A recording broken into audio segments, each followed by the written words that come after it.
They say the death of a child is every parent's worst nightmare. But for me, it wasn't just the pain of losing my daughter that tore me apart. It was the betrayal that followed. A betrayal that I never saw coming. A betrayal that would change everything. I don't know how to begin describing that day. The funeral was everything I feared, and at the same time, it was nothing like I expected. There's no guide for this kind of thing. The sudden, unexpected death of your only child. It felt like the floor had been pulled out from under me, leaving nothing but the cold, hard reality of what had happened. Olivia was only 40. She was full of life, full of promise. Yet here I was, standing at the front of a room full of mourners, looking at her coffin. There was a strange emptiness inside me, like a part of me had been ripped away, never to return. I should have been sobbing uncontrollably, but I couldn't. All I could feel was a hollowness, a void. But there was something else that made this unbearable, something that gnawed at me and made everything worse. Aaron, my son-in-law, was acting like a man who just lost a stranger, not a wife. He barely spoke. His eyes never welled with tears. He wasn't grieving. He was, for lack of a better word, indifferent. At first, I thought maybe it was just the shock of everything. Maybe he was in denial. But as the hours went by, I couldn't shake the unease that kept creeping in. He wasn't even trying to hide it. His focus seemed to be on something else entirely. His phone, his watch, anything but his wife's memory. I stood at the back of the room, watching him, trying to make sense of it. Something was wrong, and I couldn't quite place it. My heart ached for Olivia, but it also ached with confusion and dread about Aaron's behavior. He didn't even seem to care about the people who were here to mourn Olivia. He was cold. Later that evening, after most people had gone home and I was left alone in the quiet of my house, I started to go through some of Olivia's things. Letters, old photos, memories of better times, anything to make the silence less deafening. That's when I found it.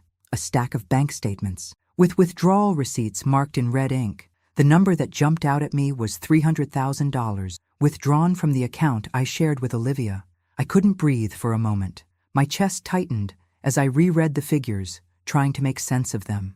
That wasn't just a transfer, that was a robbery. And worse still, it had been done in Olivia's name, using her identity to access funds she hadn't authorized. I felt something I couldn't explain. Was it anger? Betrayal? Fear? A mixture of everything. Aaron had taken money from her account just hours after her death, just as we were burying her, and he didn't even have the decency to be discreet about it. I didn't know what to do next. I didn't have any proof beyond the paper in my hand, but it felt like a heavy weight in my chest. That night, as I sat at the kitchen table, trying to make sense of the shock, the phone rang. The voice on the other end was unfamiliar, yet urgent. "You need to be careful with Aaron," the voice said. "He's not being honest with you. He's hiding something, and it's bigger than you think." The line went dead. I sat there for a long time, the phone still pressed to my ear. Whoever had called didn't leave a name, and there was no way to trace the call. But I couldn't shake the feeling that this was the beginning of something much darker than I could have ever imagined. What was Aaron hiding? What had he done? I had no answers, only more questions, and as much as I tried to push them aside, the truth was starting to seep through. There was something deeply wrong with the way Aaron had been acting, and I couldn't ignore it anymore. But I didn't know where to start. I had no idea how to begin unraveling this tangled web, especially not with the grief still heavy in my heart. But I knew one thing for sure. There was more to Olivia's death than just an accident, and if Aaron had anything to do with it, I would make sure he paid for what he'd done. The days after Olivia's funeral blurred together in a haze of grief, but something about Aaron's behavior made it impossible for me to focus on anything else. Every time I tried to bring up her financial affairs, or even the simplest details about the insurance policy, he would dodge the subject with a cold, practiced indifference. His words were polite, but there was no warmth in them. It was as if Olivia had never been real to him. He wasn't grieving. He was just going through the motions. I tried to shake it off at first. Grief does strange things to people, and maybe Aaron was just trying to cope in his own way. But I couldn't escape the nagging feeling that something wasn't right. My mind kept drifting back to the $300,000 he had taken from our joint account, money that should have been for Olivia's future, for our family. It felt like a betrayal of the highest order, and the way he acted, avoiding the conversation, made me more certain by the day that he was hiding something. That's when I decided to visit Olivia's house. I had to do it, even though I knew it would break me all over again. The house was empty now.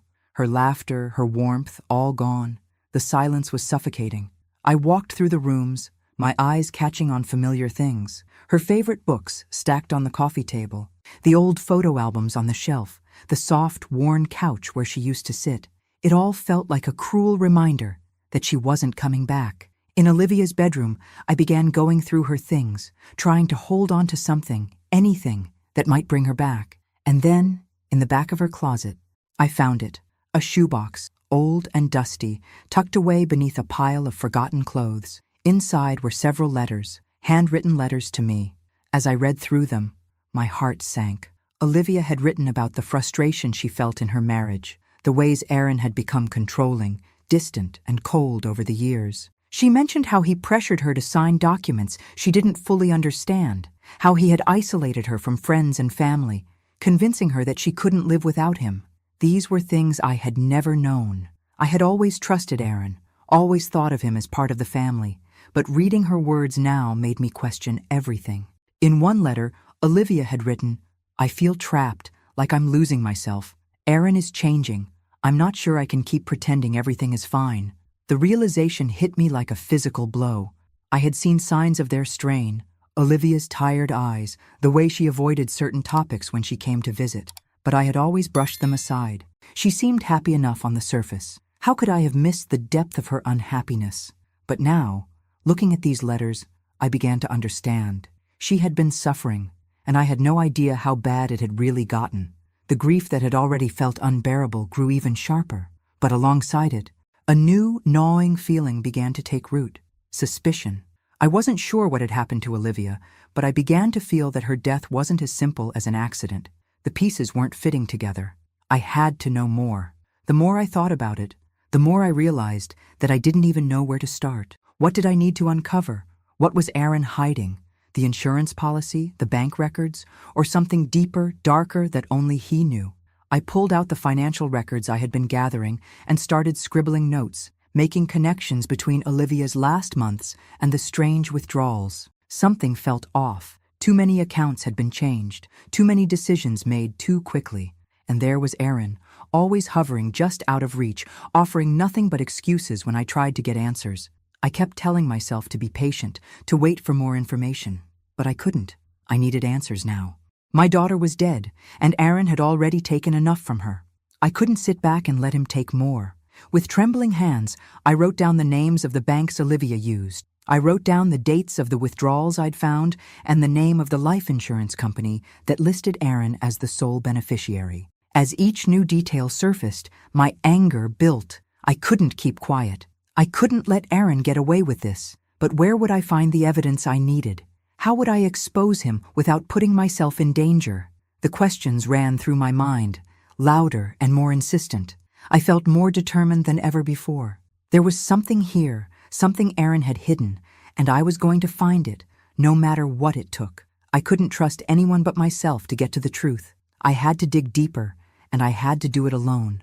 Aaron had already proven that he could lie, manipulate, and steal. Now, it was my turn.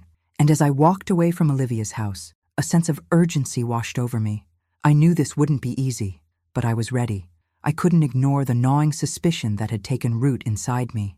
Every time I closed my eyes, I saw Olivia's lifeless body, the way her hands were stiff in that final photo of her, taken not long before the accident. She hadn't been herself lately, but what if that wasn't all? What if Aaron had something to do with it? I had to know more. The accident site was about an hour's drive from my house. I drove there alone, determined to understand what really happened. As I pulled up to the stretch of highway where Olivia's car had gone off the road, a strange feeling washed over me. The place felt empty, desolate, a few tire marks in the dirt, and the faded outlines of where the car had once been. I met with a couple of old officers who had been at the scene that night. One of them, an older man with graying hair, seemed particularly open to speaking with me. I explained my concerns, how the car didn't seem to have been in motion when it crashed. He listened carefully, and then nodded slowly. "You're not wrong, Diane," he said, his voice low. "The way the car was positioned wasn't typical. Most accidents leave the car at an angle, having spun or slid from the impact. But Olivia's car, it was practically parked in the ditch. It looked like it had come to a stop, but then that's when the collision happened. That's when a chilling thought crept into my mind. What if she didn't crash at all? What if someone made sure it happened? The officer continued. Also, the seatbelt. It wasn't fastened properly. The latch was open, but the strap wasn't fully pulled across her chest. I felt a lump form in my throat. Olivia had always been so careful, so meticulous. She wouldn't have neglected something like that, not when her life depended on it. "Do you think the accident was staged?" I asked, my voice shaking. The officer looked uncomfortable, but nodded. "I can't say for sure, but something doesn't add up. That's why they'll go back over the evidence. Just don't go jumping to conclusions." I thanked him, feeling both a sense of dread and a twisted relief. Maybe I wasn't imagining things after all. There was something strange about Olivia's death, and I needed to find out what. As I drove back home, I couldn't stop replaying the officer's words in my mind. The car wasn't in motion. The seatbelt wasn't fastened. It didn't seem like an accident anymore. It was as if someone had orchestrated it, controlled it. When I got home, I found Aaron sitting at the kitchen table, looking at his phone. He didn't even glance up when I entered, his fingers moving rapidly over the screen. The room felt thick with tension as I walked toward him, my mind racing with everything I had just learned. "Aaron," I said, my voice steady despite the pounding in my chest. "I went to the scene of the accident." That got his attention. He froze, his fingers stopping mid-swipe. "What do you mean, you went to the scene?" His voice was casual, but I saw a flicker of unease in his eyes. "I spoke to some of the officers. There's something strange about how the crash happened." Aaron's gaze flickered. For a second, I thought I saw fear cross his face, but then it was gone, replaced by that familiar, practiced calm. "Diane, you need to stop doing this to yourself. The accident happened. Olivia's gone. We need to move forward." He didn't answer my question. He was deflecting, avoiding. I could feel the tension tightening in my chest, the doubt growing inside me. His coldness was suffocating, and for the first time, I began to wonder, was this all just a plan? "You're avoiding the truth, Aaron," I said, my voice harder than I intended. "You're not grieving. You're avoiding it, and now you're trying to make me forget about what happened to Olivia." Aaron's jaw clenched. He stood up, his body tense, but he didn't raise his voice. "I'm not trying to control anything. I'm just trying to get through this the best I can, and you should too." I stood my ground. "I'm going to find out what really happened, and when I do, I'll make sure you don't get away with this." His face hardened. For a long moment, he didn't say anything. Then he shook his head. "You're not thinking straight. Just drop it, Diane. You're only going to hurt yourself more." He left the room, his footsteps heavy.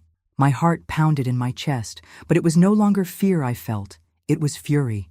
The more he tried to shut me down, the more I knew I was on the right path. That night, I began to dig deeper. I pulled out Olivia's bank records, looking for anything out of place. And there it was, transaction after transaction, ones that weren't made by her. There were large sums of money transferred to an account under Aaron's name, payments to a mysterious vendor I didn't recognize. And then there were the loans, the ones that Olivia had never mentioned to me. Every single thing pointed to one conclusion. Aaron had been hiding something, and I was just beginning to scratch the surface. I felt the urgency again, the need to uncover the truth. I had to figure out what was really happening here before Aaron closed in on me, silencing me the way he had silenced Olivia. I made a note of the transactions, marking down everything I didn't understand, and then my eyes fell on the insurance policy. I hadn't looked at it yet, but now it seemed crucial. Aaron was listed as the sole beneficiary, but what if it wasn't just the money he wanted? What if he'd wanted something more from Olivia? My suspicions were beginning to coalesce into something darker, but there was still so much I didn't know. I had to dig deeper. I had to find every piece of the puzzle. I just couldn't let Aaron get away with it. The weight of everything was starting to feel unbearable. The truth was out there. I could feel it, but it was slipping through my fingers with every passing day. I needed something concrete, something I could hold on to. I called a lawyer, someone who could help me navigate this mess. I needed guidance, someone who could put the pieces together for me. After reviewing the financial records and discussing everything I had uncovered, the lawyer's face turned serious. "Diane," he said, his voice low and measured, "I think you have a case. You're right to be suspicious of Aaron. But if you're going to confront him, we need to be prepared. He recommended we approach Aaron carefully, but it was clear from his expression that he thought Aaron's actions were no accident. That realization hit me hard. I wasn't just looking at a grieving widower who had lost his wife. I was looking at someone who had orchestrated something far worse. The plan was simple. I would sit down with Aaron, confront him about the missing $300,000, and see how he responded. With the lawyer's advice, I started gathering more documents, more proof, more everything. I had to be certain. I could feel my heart pounding in my chest as I walked into the living room where Aaron was sitting. He looked up at me, his eyes narrowing slightly. He hadn't said much to me in the last few days, but his presence in the house was like a shadow hanging over me. "Aaron," I began, trying to keep my voice steady, "I need to talk to you about the $300,000 that was withdrawn from our joint account." His reaction was instant. He tensed up, his jaw clenching as his eyes shot up to meet mine. "What the hell are you talking about, Diane? You're acting crazy. The money is mine now. Olivia's dead. It's over. We need to move on." I could feel the anger rise in me, but I forced myself to remain calm. "Aaron, you don't get to decide what's over, not when you've been hiding things from me, not when you're trying to keep me in the dark about what really happened to Olivia." His face twisted, and his voice rose. "You're being irrational. Olivia's dead, Diane. We have to move on with our lives. You're just making this harder for everyone." I stepped closer, keeping my voice low but firm. "What I'm making harder is your lies, Aaron. You think I'm just going to forget that money, that $300,000 you took from our account? No, I'm not forgetting, and I'm not going to let you manipulate me." He stood up abruptly, backing away from me. "You have no idea what you're talking about. Olivia and I had a plan, and it's none of your business anymore." His words hit me like a slap to the face. "A plan? What plan? You've been lying to me. You've—" "Aaron," I said, my voice shaking but resolute, "you're hiding something, and I'm going to find out what it is." He laughed bitterly, shaking his head. "I don't need to explain myself to you. I don't owe you anything." His words were cutting, but they only strengthened my resolve. The lies, the coldness, it was all part of something far darker than I had imagined. Later that day, I did what I had to do. I dug deeper into Aaron's past. What I found made my stomach turn. There were multiple loans in his name, huge amounts of money, all unpaid. The stress of debt was written all over the records, but more troubling was the number of times Aaron had used falsified documents to cover up his failures. It wasn't just negligence, it was deliberate. He had lied and forged documents for years, getting himself deeper into debt with every passing month. I called the bank, I called the creditors, I pieced it all together. And the more I found, the more I understood just how deep his lies ran.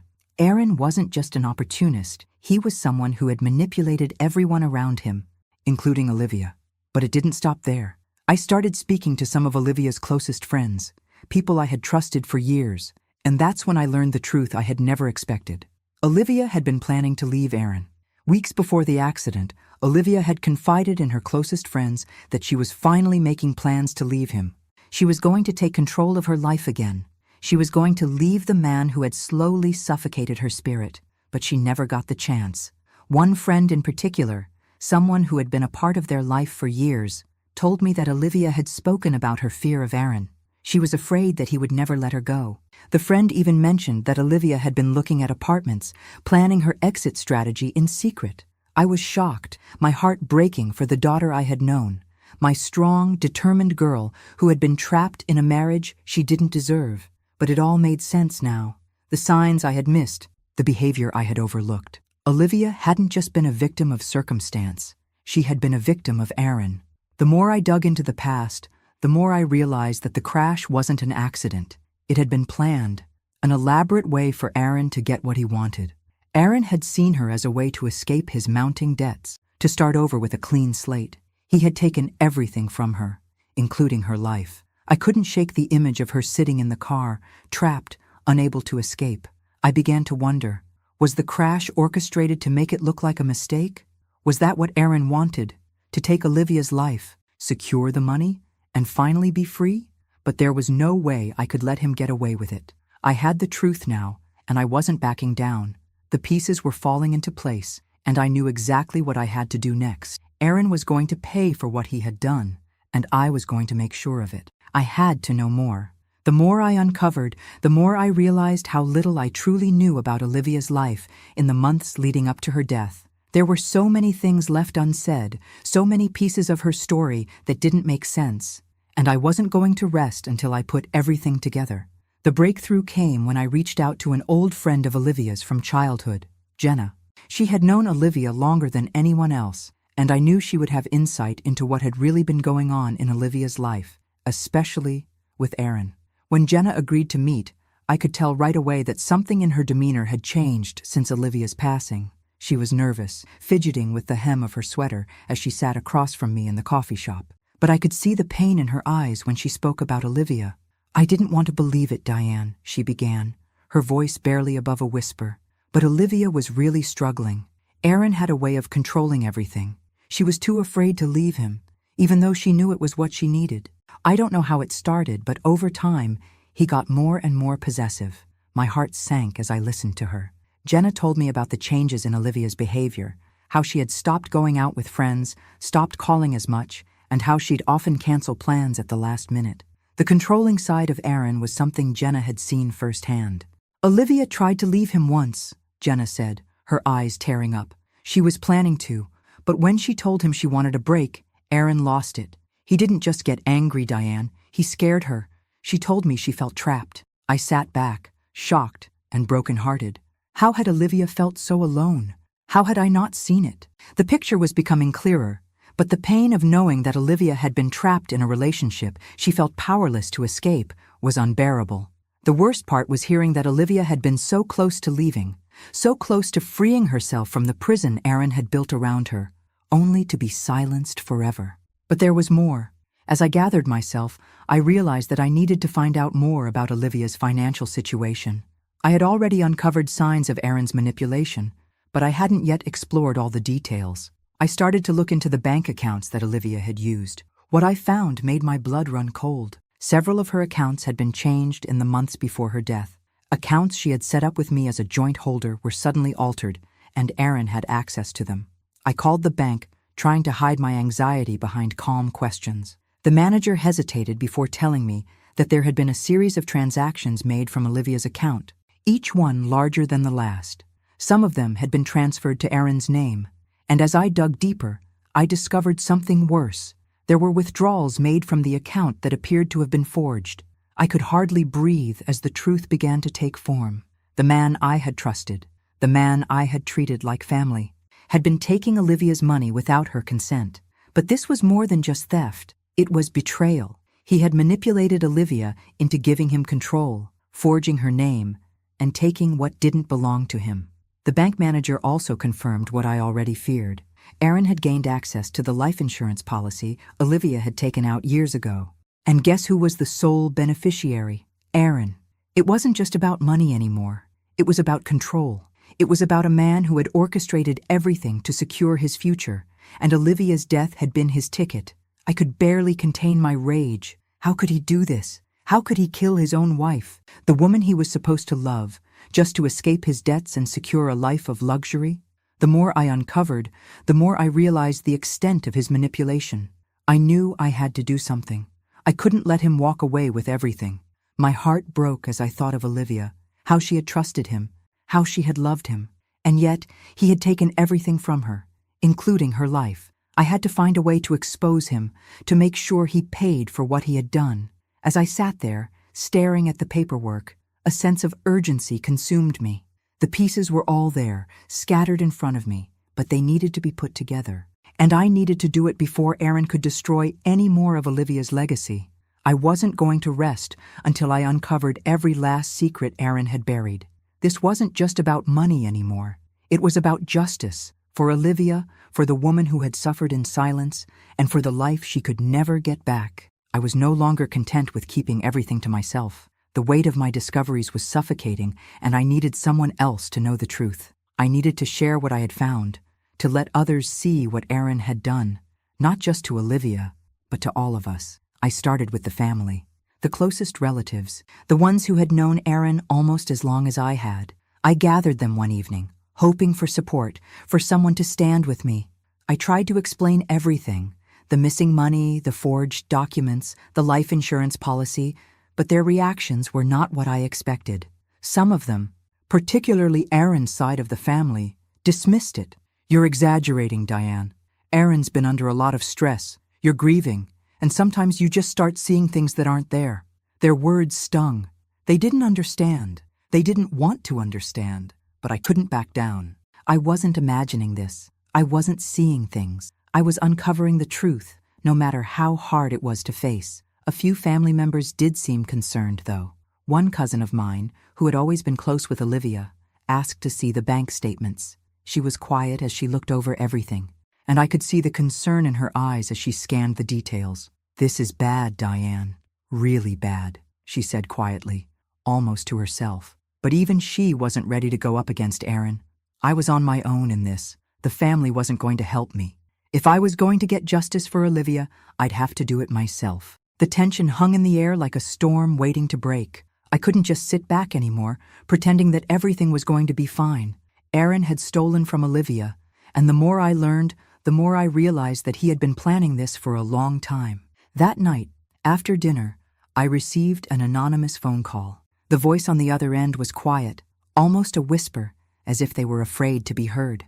"Aaron's been in trouble with the law before," the voice said. "Fraud, embezzlement, he's done it all. He's good at hiding it, but the truth's out there." The words hit me like a punch. I had suspected Aaron was hiding things, but this confirmation, the fact that he had a history of fraud, pushed me over the edge. I had to find out more. I couldn't do this alone anymore. The next day, I hired a private investigator. I couldn't trust anyone else.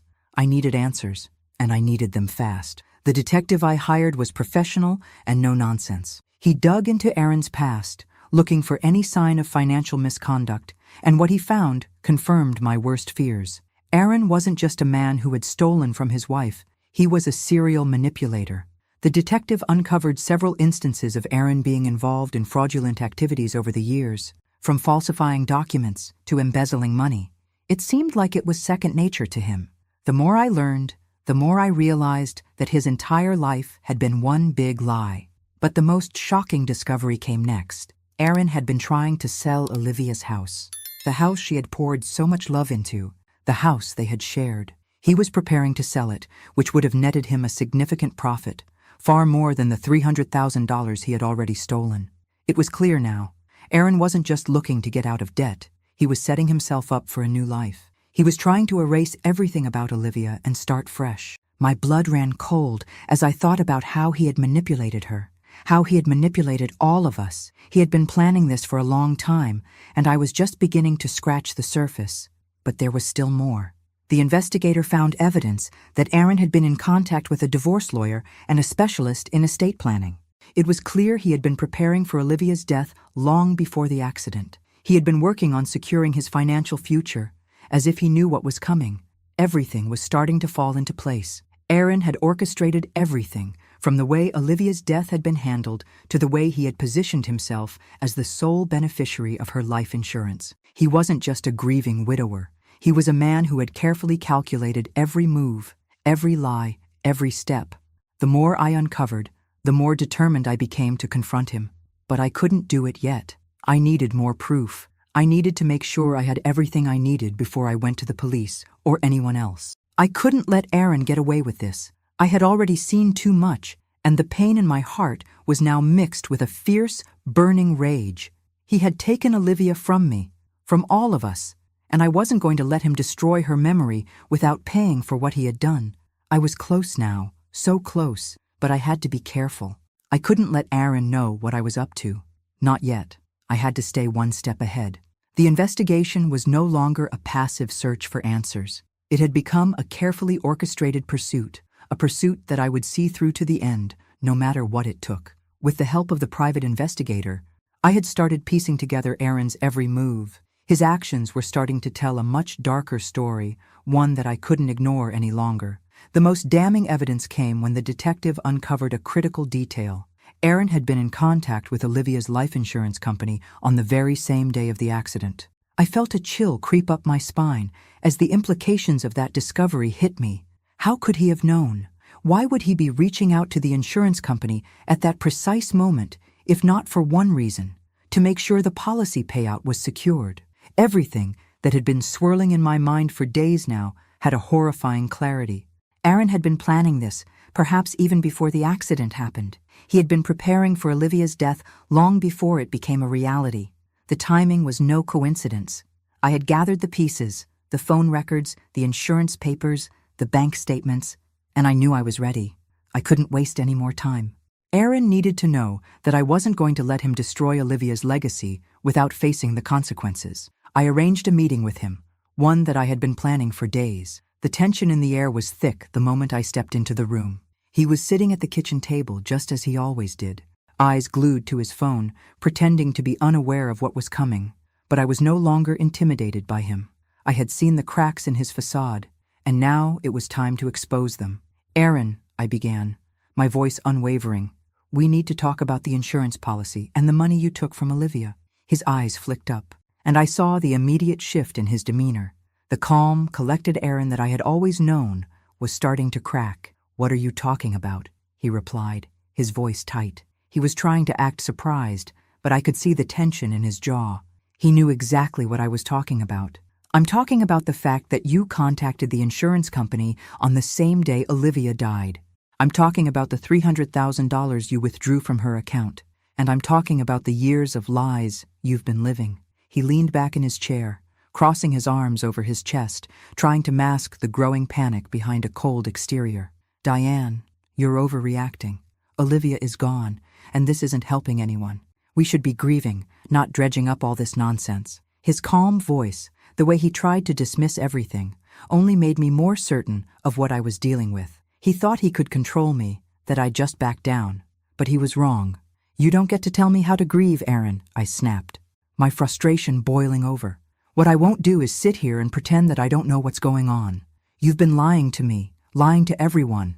You're not some grieving husband. You're a thief and a murderer." He stiffened, the coldness in his eyes now replaced with something else, fear. His composure was faltering. "Diane," he said, his voice growing more strained, "this isn't the way to handle this. You're making everything worse. You're tearing this family apart." But I wasn't buying it. Not anymore. I had the proof, the documents, everything I needed to tear apart his lies, and I wasn't going to let him manipulate me any longer. "You don't get to make me feel guilty, Aaron," I said, my voice steady despite the fury inside me. "You don't get to make me doubt what I know is true. I'm not the one who destroyed this family. You did, and I'm going to make sure you pay for it." For a moment, he said nothing. He just stared at me, his breathing shallow, the mask slipping. The man I had once trusted was gone, and in his place stood a man who was scared, desperate, and cornered. Finally, he stood up, his chair scraping loudly against the floor. "You're making a huge mistake. You don't know what you're doing, Diane." I stood my ground, not letting his words sway me. "You've already made enough mistakes, Aaron, and now it's time for you to pay for them." I could see the anger in his eyes, but he didn't argue further. He turned and walked out of the room, leaving me standing there, my heart pounding. I had confronted him, I had spoken the truth, and now I could feel the weight of what was to come. But just as I thought the meeting was over, I received a message on my phone. It was from Aaron. "You'll regret this, Diane. You have no idea what you're messing with. Stay out of it or you'll pay the price." The threat was clear, the meaning unmistakable. But instead of fear, a fire ignited in me. Aaron thought he could intimidate me into silence. But if anything, this message only fueled my determination. He wasn't just going to walk away from this. He wasn't going to make me cower in fear. I was going to make sure he paid for what he did. I had all the pieces of the puzzle, but there was one thing missing. One final, undeniable piece of evidence that would make it impossible for Aaron to deny his role in Olivia's death. I had been searching for it, waiting for it, and finally, it came to me. It arrived late one night, as I sat alone in the living room, going through the last of the documents I had gathered. The email notification pinged, pulling my attention away from the piles of paperwork. It was from the private investigator I had hired, and the subject line sent a chill down my spine. New evidence. I opened the email, my heart racing, and there it was, a file attached with a recording. The moment I clicked play, I knew I had what I needed. It was a conversation between Aaron and someone I didn't recognize. The tone in Aaron's voice made my stomach churn. "You don't get it," Aaron said, his voice dripping with arrogance. "She was in my way. Always had been. The money, the life insurance. It was all there. I just had to push her to the edge. She was weak, you know? Always trying to hold everything together, but she didn't realize I was the one holding the strings the whole time. I could barely breathe as I listened to the rest of the conversation.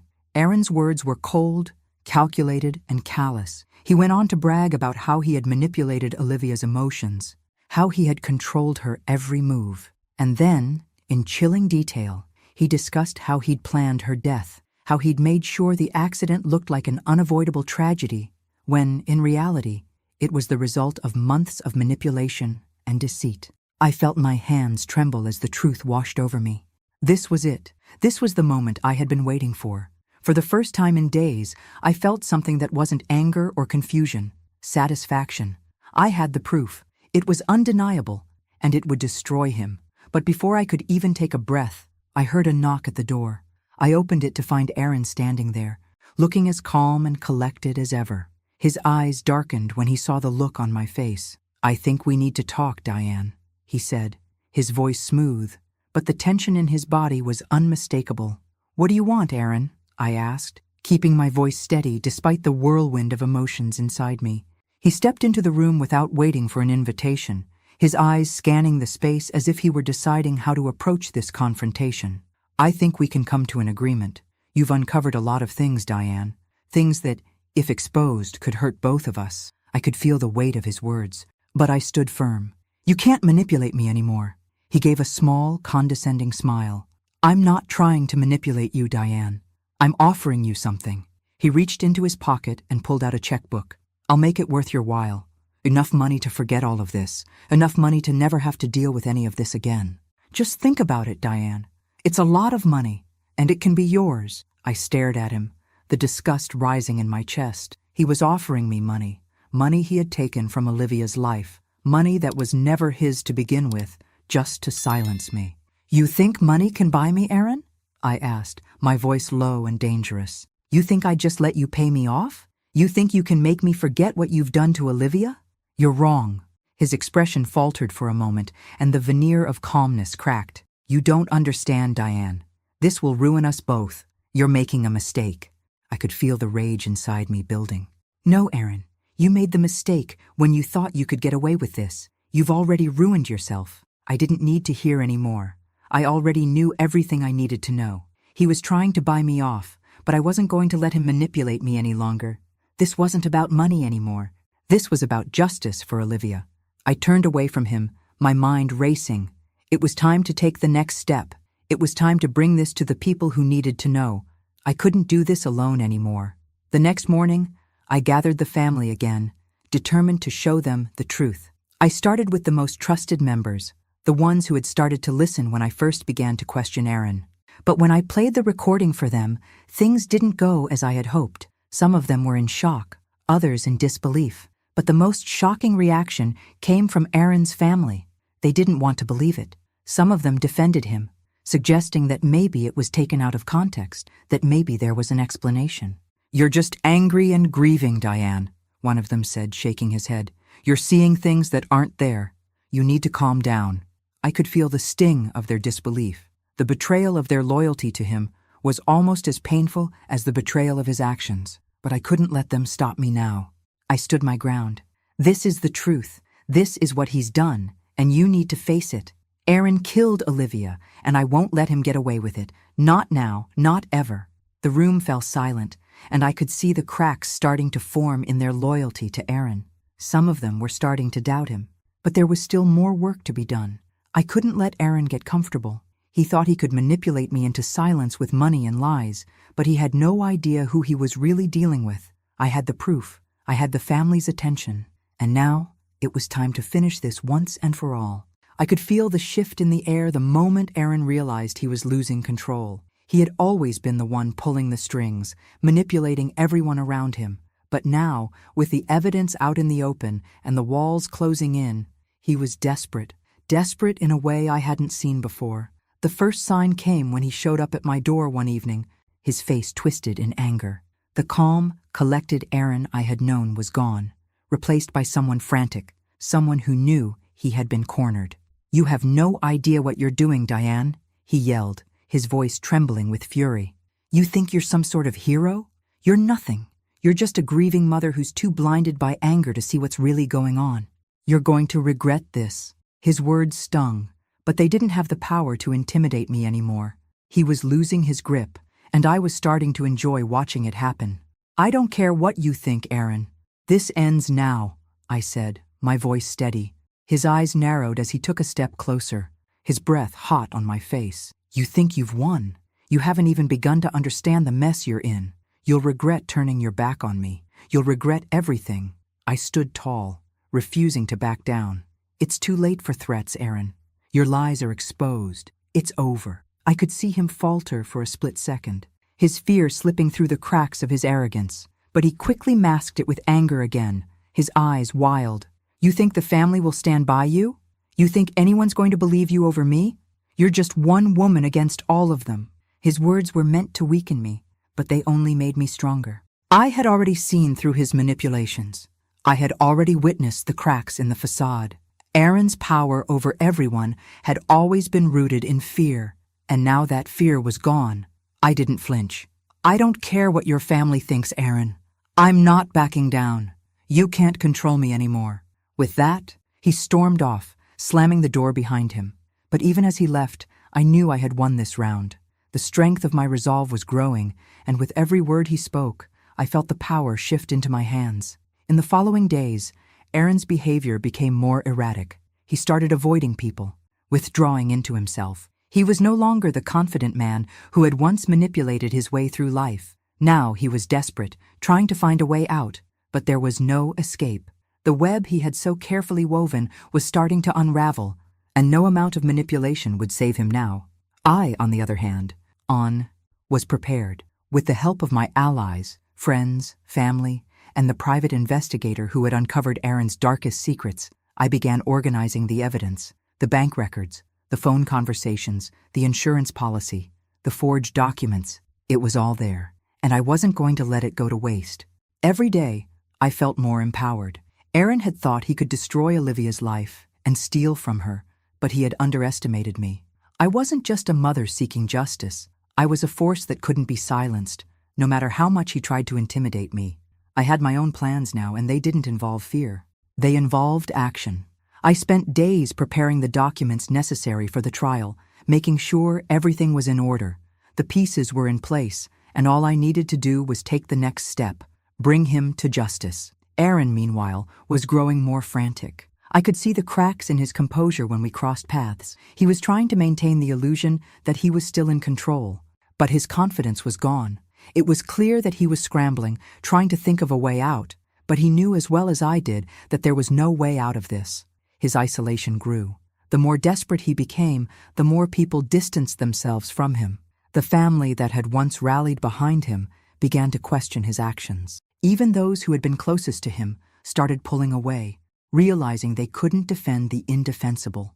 It was in those moments of growing isolation that I realized something. Aaron was finished. He had no one left to rely on but himself, and even that was slipping away.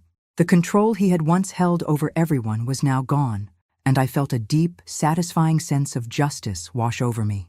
The closer I got to the trial, the stronger I felt. Every time I looked at the evidence, every time I reviewed the lies he had told, I felt more powerful. I had spent too long being manipulated by him, but not anymore. Now it was his turn to face the consequences. I was ready for the final confrontation. I had the truth on my side, and I was going to make sure it came to light, no matter how hard Aaron fought against it. The end was near, and I would not let him escape. The moment had arrived. My heart pounded as I stepped into the conference room, flanked by my allies, friends, legal counsel, and even a few family members who had finally come around to seeing Aaron for who he really was. The room was silent, tense with anticipation. It was a pivotal moment. Everything I had uncovered, everything I had fought for, was about to come into the light. Aaron was already there, sitting at the table, trying to appear calm, but I could see the tightness in his shoulders, the nervousness in his eyes. For once, he was not in control. He knew it, I knew it, and the time for games was over. The attorney representing me spoke first, setting the tone. "Mr. Aaron Jacobs, We are here today to present the irrefutable evidence that shows your role in the death of Olivia Jacobs, as well as your financial manipulation and fraud. You are not the victim here. You are the perpetrator. Aaron shifted uncomfortably in his chair, but he remained silent, his fingers twitching at the edges of the table. He was trying to gather himself, to maintain his facade of innocence. But I knew it was only a matter of time before the truth broke him. The lawyer continued, and with a steady hand, I placed the evidence in front of Aaron. Bank statements, insurance policies, phone records, and the most damning piece of all, the recording of his conversation about how he had orchestrated Olivia's death for financial gain. Aaron glanced at the papers, but when his eyes fell on the recording transcript, he went pale. "What is this? You can't possibly think this is real," he sneered, his voice low but tinged with panic. I met his gaze, refusing to look away. "It's all real, Aaron. Every word, every lie you've told, it's right there. You've been lying to everyone, including me. But you can't lie your way out of this anymore." He opened his mouth to protest, but his lawyer quickly silenced him, realizing that the evidence was stacked against them. But Aaron wasn't done. He still tried to cling to the illusion of control. "This is all just some sick plot." "Diane," he said, his voice cracking, "you've gone too far. These recordings, these papers, this is all lies. You've made it all up to destroy me. You're just angry because I'm moving on. Olivia is gone, and now you want to tear down everything I've built." His words were desperate, but I could see the cracks beginning to form. The anger that had been simmering inside me for so long was boiling over. I stood up, trembling, but determined. "You didn't move on, Aaron," I said, my voice rising. "You killed her. You destroyed her, just like you destroyed everyone else around you. Olivia was your victim. She was my daughter. She trusted you. You controlled her life. You manipulated her into believing that she had no one, that she couldn't survive without you. And in the end, you took her life because she dared to break free. That's not moving on. That's murder." The room fell silent.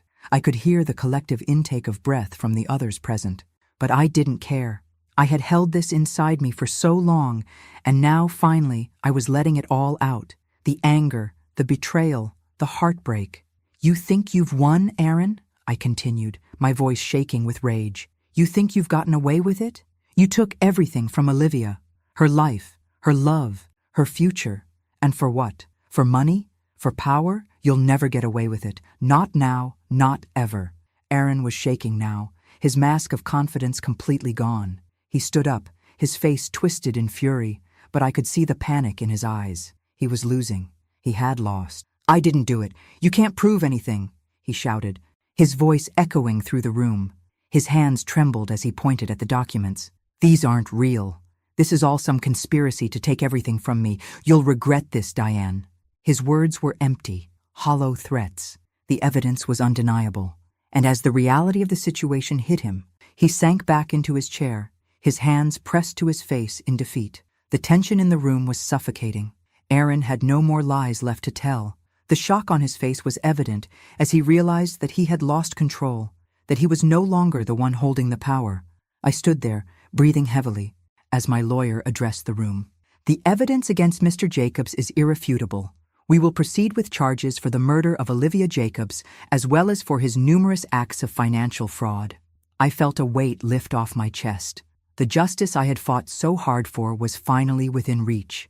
Aaron's lawyer attempted a final defense, but it was too late. The room knew the truth, and there was no denying it. As I looked at Aaron, sitting there defeated, I felt no satisfaction. I felt only a hollow sense of relief. Justice was finally being served. But it didn't bring Olivia back. Nothing could. But I had kept my promise. I had exposed him. I had made him pay for what he had done. And as I left the room, walking away from the wreckage of his life, I knew I had done everything I could to honor Olivia's memory. The courtroom was cold, sterile, like a place where hope went to die. Every detail in the room felt like it was closing in on me.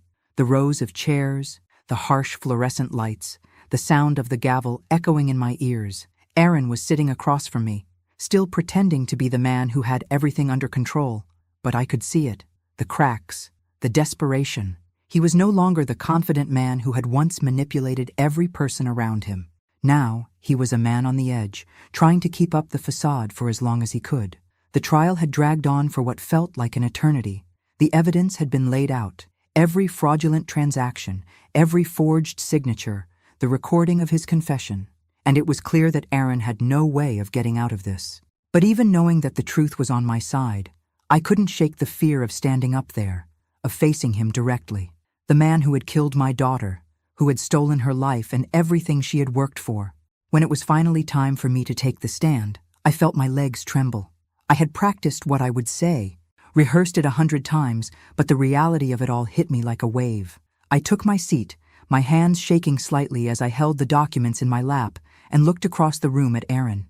His eyes locked with mine, and for a split second, I saw a flicker of something, maybe regret, maybe fear, but it was gone as quickly as it came.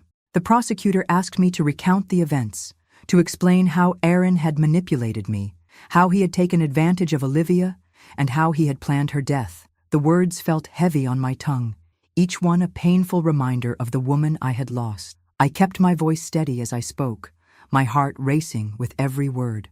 I trusted him, I said, my voice breaking. He was my son-in-law, and I loved him like a son. But what he did to Olivia, it's beyond anything I could have ever imagined. He didn't just take money from her. He took her life. He took everything. Aaron's defense attorney tried to discredit me, to paint me as an angry, grieving mother who was seeking vengeance. He accused me of fabricating everything, of twisting the truth to punish a man who had already suffered enough. He's not guilty of murder, the defense argued. This is just a case of a family tragedy, and Diane is blinded by grief. She doesn't see the full picture. She's looking for someone to blame. But it didn't matter. The evidence was too strong. The truth was too clear. The jury wasn't swayed by his words, and neither was I. Finally, the judge called for a verdict. As he read the charges aloud, fraud, embezzlement, and, most devastatingly, the murder of Olivia Jacobs, the weight of it all settled over me. I felt numb, detached from everything around me. I had never wanted to be in this position, to have to testify against someone I once considered family. But here I was. The judge's voice was steady as he pronounced the sentence. Aaron Jacobs, you have been found guilty of all charges. You will serve a prison sentence of 25 years to life for the murder of Olivia Jacobs, as well as additional time for your financial crimes. The room fell into stunned silence. I could barely breathe as I processed what had just been said. Aaron was going to pay for what he had done. The justice I had fought so hard for was finally here. But when I looked at Aaron, sitting there, his face pale and stricken with disbelief, I didn't feel satisfaction.